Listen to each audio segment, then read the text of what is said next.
Στα βουνά να τηρείτε τους κανόνες ασφαλείας, τα ξέρετε. Επίσης το ίδιο. Αυτό ο στόχος μας αυτόν τον αγώνα, όπως είπατε και εσείς, είναι το Πιρέλ. Πρωταθλητές Μέσης Ανατολής, πρωτοπόροι του πρωταθλήματος, παγκόσμιοι πρωταθλητές πρόπερση στα Protection. Είσαι ο Υπουργός Εμπορίου Βιομηχανίας και Τουρισμού, κύριος Αντώνης Πασχαλίδης.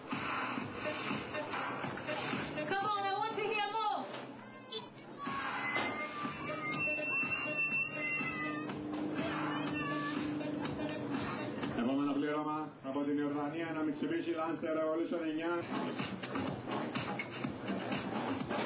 Λοιπόν, πάμε να υποδεχτούμε ένα δικό μας πλήρωμα τώρα. Ας ζεσταθούμε λίγο. Πρωτοπόρος του Παγκύπρου Πρωταθλήματος Ράλι, Κωνσταντίδης, Άγγελος Λεζίδης, Σουβαρού.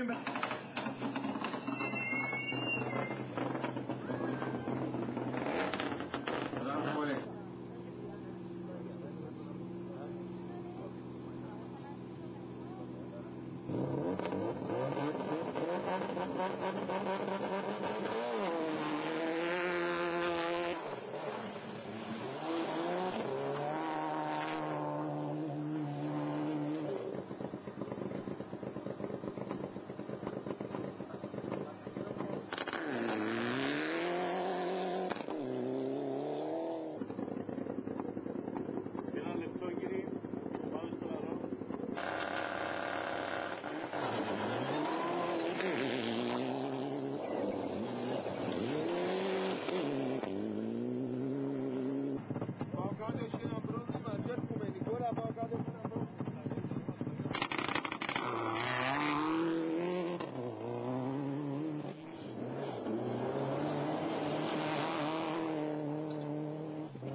Nick, a great day for you. First overall, 12-second lead. Did you expect that this morning?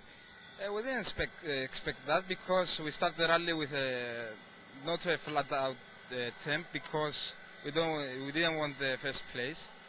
So we had some problems during the rally with the rear diff, and in the last stage we did it without power steering. Thanks God we are back, and we hope we are in first position. We hope to finish in that.